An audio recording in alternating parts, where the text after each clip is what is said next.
sure so many managers want consistency of selection. It's not been able to happen for you so far, has it? No, and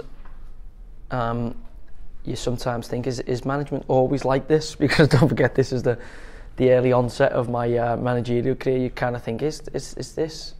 Do you have to always account for this? Is this the reason you have to take a 95-man squad, as some of the Premier League boys do? So yeah, no. Look, the flip side of that. I mean, speaking to a pal of mine who's at Aki, he's like, look, we haven't had any. We've been able to. Manager kind of comes in 4-4-2, same team, which would be lovely feeling to be able to go in the dressing room Saturday and say that. But we're probably not going to be able to do that until we get that run of fixtures where we do have everybody available for selection. We have Dean Marnie taking off in the game, Ryan Taylor problem with his shoulder, Ross Wallace problem with his shoulder, Paddy's hamstring a little bit tight. You're just kind of scratching your head. You just want players fit and available because we've got some good players here, and that'll come over the course of a season. That'll come. For me, it's learned me lots of lessons, because when I was certainly in the media, you sometimes critique managers and say, why has he picked this team, or why is this team selection? And then sometimes you realise that not everybody was available for selection. So as good as we all think we are, and as much as we all think we know about football, you do still need that little bit of good fortune where you have your best players available for selection as much as possible. You played 15 already in the league, a third of the way in. What's your assessment at this stage? Won 5, drawn 5, lost 5. So yeah, I'm not really sure where that is.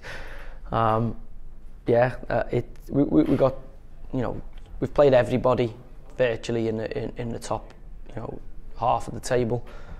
So we know where we are. We know where we are as a group. For me as a manager, learning what I'd ideally like in June and July probably wouldn't be the same the next time around. How you need to. There's key parts of your team that I feel that you need to have a little bit more covered in than maybe others. You can have a bit of flexibility in certain areas, but there is some domain experts, certainly in the forward department, where you just need more of them. The ones that you have lost, Joey, no one's really given you a good hiding, have they? No one's. You've been in the games. They've been fine margins so far, haven't they? Yeah, but 1-0, 5-0, 10-0, you lose. So there's 3 points available every time you take to the field, and if you don't get those 3 points, you should always be disappointed. That's kind of the way I see things. I do think you can always win the next game. It's, the 1-0s, they are what they are. On another occasion you might have turned them into a point or even more, but you didn't. I would like to see us winning games of football, and obviously after the back of 2 defeats, we get an opportunity to put that right Saturday. So I don't care whether it's first away or second away. We should be capable of winning those games, and I thought certainly Tuesday night we were a much better version of ourselves than we were Saturday against Portsmouth. I mean, Portsmouth game was poor game really.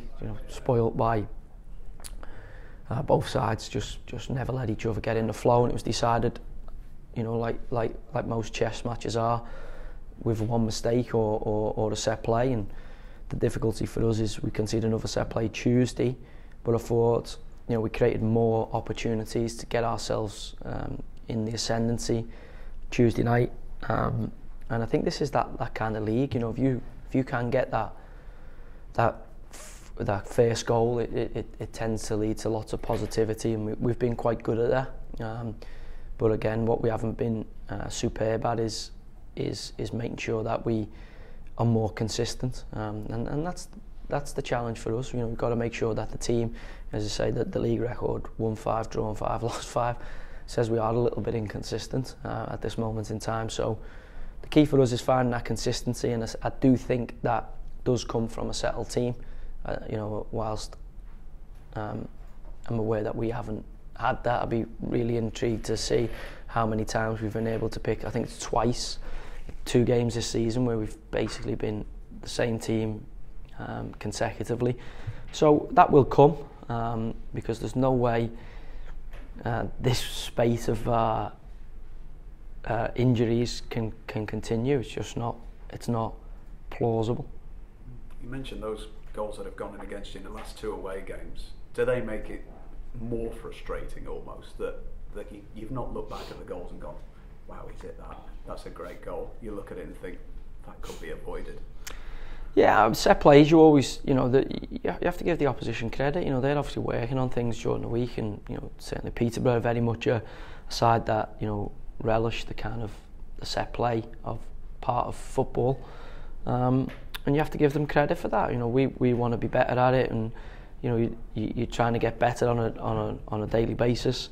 And on the whole, over the course of the season, I think we've been fantastic. The last 2 games we've conceded 2 set plays, so it isn't a case of panicking and ripping everything up. On the whole, we've defended superbly, so it's a case of us just getting back to doing what we're doing. And as I say, I think we're a much better football team when we're on the front foot and when we're in people's faces.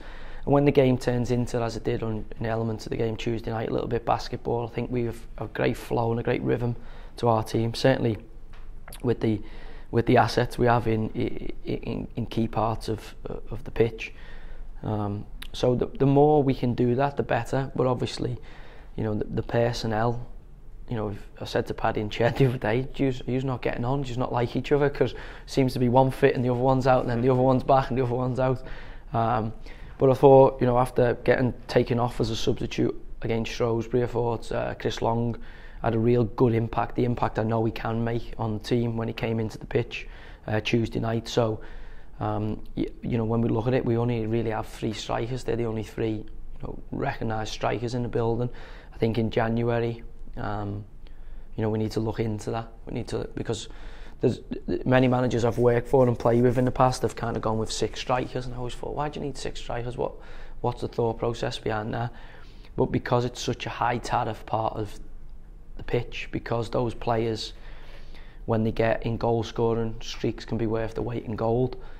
You have to have a number of bodies there, because they are also the most likely to suffer, as we're seeing with the likes of Lukaku. They can go on little dry, barren spells, because it's the most difficult thing to do in the game is to score goals.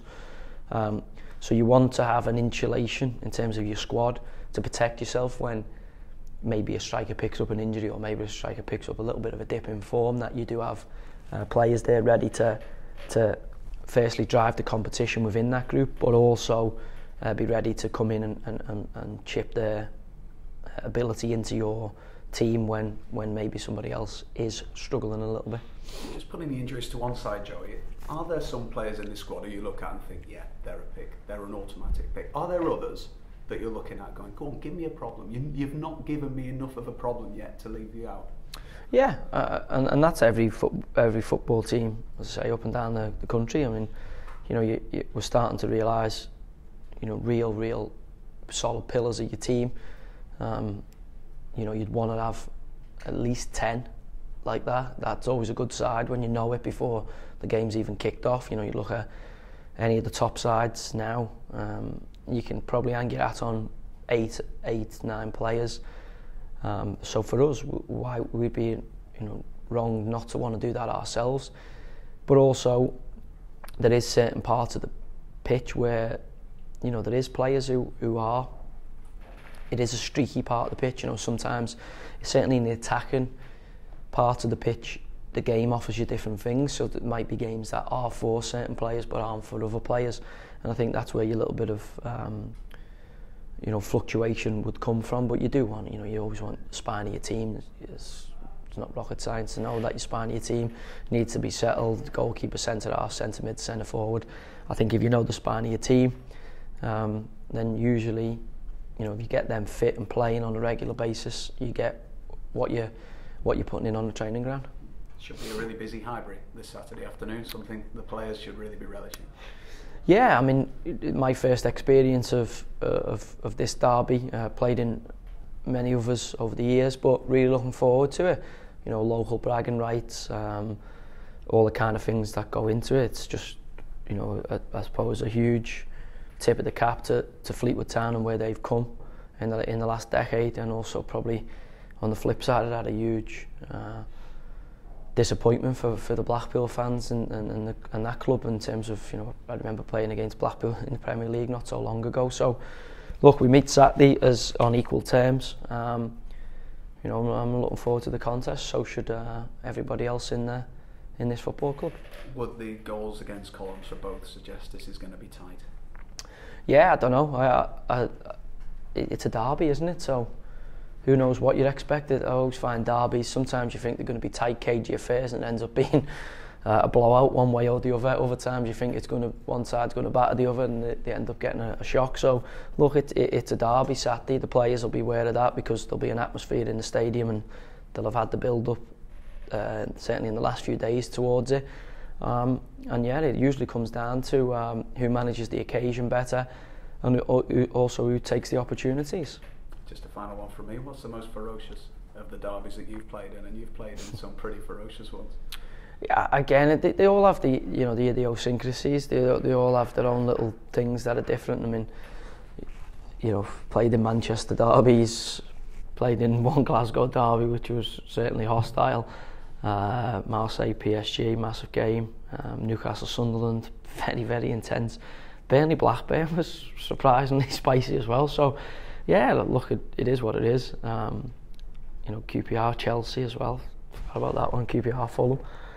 Yeah, so you know, loads of derbies, but everybody's derby's everybody's derby's their most important derby. So you know, there's no derby, I don't think, up and down the country that means more than the others, because you go into work Monday morning and you get to take the mickey out your pals usually, and it gives you bragging rights certainly until the next time you meet. So look, we hope to give our fans the opportunity to do that Monday morning, and the lads and us will be doing everything we possibly can to create, you know, what will be a first for Fleetwood Town. You know the owner, and that they've always wanted to beat Blackpool, so we get a chance to do that Saturday, and our players get the chance to go down in the Fleetwood Town history books.